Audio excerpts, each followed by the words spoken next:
Catholics my age who grew up around the time of St. John Paul II look to him as a great hero and father figure and role model, etc. Maybe some of you do too, as well, if you're familiar with his story. But he actually began as a college professor when he was a priest. That was one of basically his first assignment. He was teaching philosophy in the late 1950s in Poland. And he began to gather groups of students. It started out as a really small gathering of just a few students, but it quickly grew to over 100, several hundred people that would gather, students that would gather with him each week to just talk about the faith, ask questions, and so on and so forth. And out of all of that experience, he wrote a book that was published in 1960 that, again, for many Catholics that I know, that book has become a very transformative moment in our faith lives. And maybe some of you have encountered it as well. The book that, again, was the fruit of all of that time together is called Love and Responsibility. And it is his, again, just it's an amazing work where he really tries to unpack what does it mean to love? What is it that we're called to? And again, using a lot of those questions that he was getting from students in college at the time that they were asking about.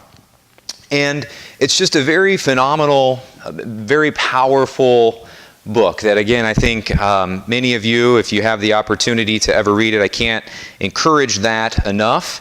But again, I wanted to just look a little bit at that. We hear something very powerful in our second reading that St. John Paul II unpacks in that, where he talks about, he says, you shall love your neighbor as yourself. Right? We hear that so much, and I think one of the reasons he wrote this and kind of saw this as an issue is because we hear love so much in our culture in so many different directions from so many different people that he wanted to kind of really dive into the church's understanding. What is the church saying love is, particularly in the midst of our modern world right now as we find ourselves? And what he did was he took it not from, hey, this is what love means, but he took it from the reverse perspective, starting there and working his way back to love. And what I mean by that is, in Love and Responsibility with his students too, he said, okay, let's think about what everybody hates.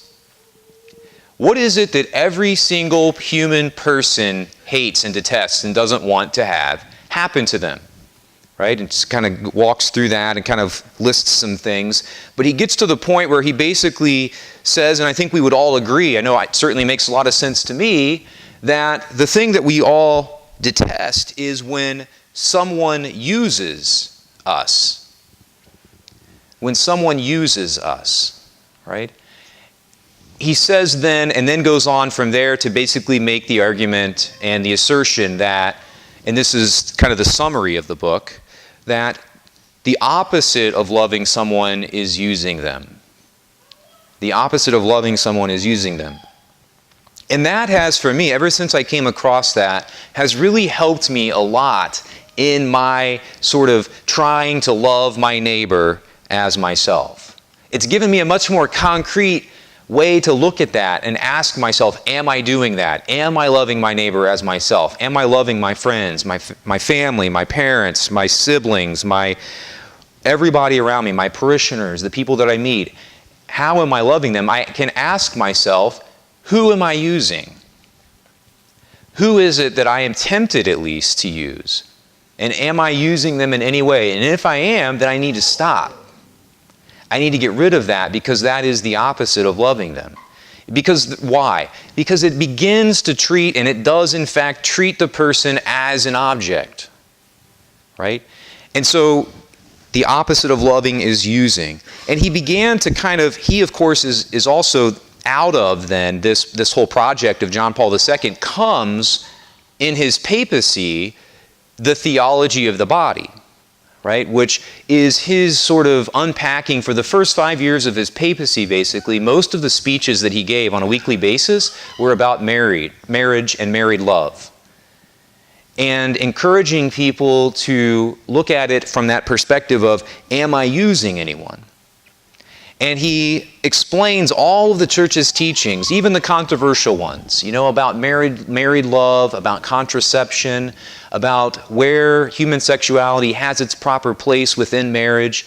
All of that with the understanding, he even dives into, all the way back then, he dives into, in his theology of the body, the idea of pornography. All of these things, he starts to say, the way that we can understand the church's prohibitions and also the things that the church lifts up and holds up for us is through that lens of love and use. Love and use. And I think that even particularly for in our own day, as things have only amplified, right? Things have only sort of become more clear since 1960 about the two different paths of love and use. I think that's a really helpful way for us to ask ourselves, am I loving my neighbor as myself? Asking myself, am I using someone? Is there anybody that I'm using? Another way to put it in a positive sense, if I love someone, I want to will what is good for them. I want to have happen what is best for this person that I love. Because I think a lot of times what happens is, and we see this, among college students and young adults and old adults too, but there's this belief sometimes that, well, hey, if that person wants me to use them or is okay with that, then I can go ahead and use them. Whether it's a spouse or a person that I just met at the frat house or whoever it might be, if they're okay with me using them, then that's okay. If this person online is okay with me looking them that way, then that's okay. I'll use them and they're okay with it and I'm okay with it.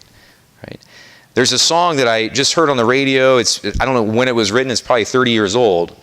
And I'd say it's the worst song, the most anti-Christian song of all time. The lyrics to it are actually, there's no swear words or anything like that. It says that the chorus to it, you may have heard it, it's kind of got like a little bass funk behind it, right?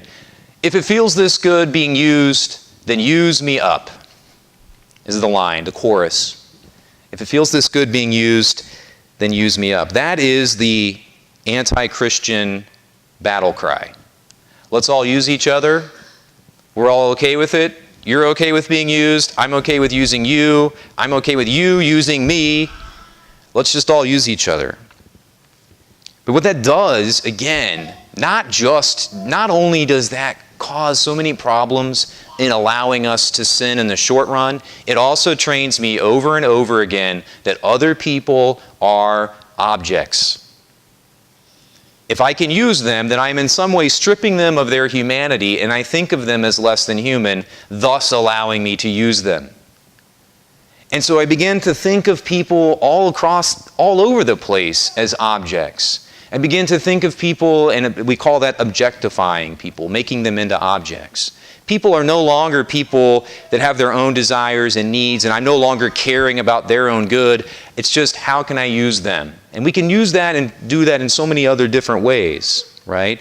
Besides the ones mentioned. It could also be, I just want to use them for popularity. I just want to use them so that they will like my Instagram posts. I just want to use them for on and on and on.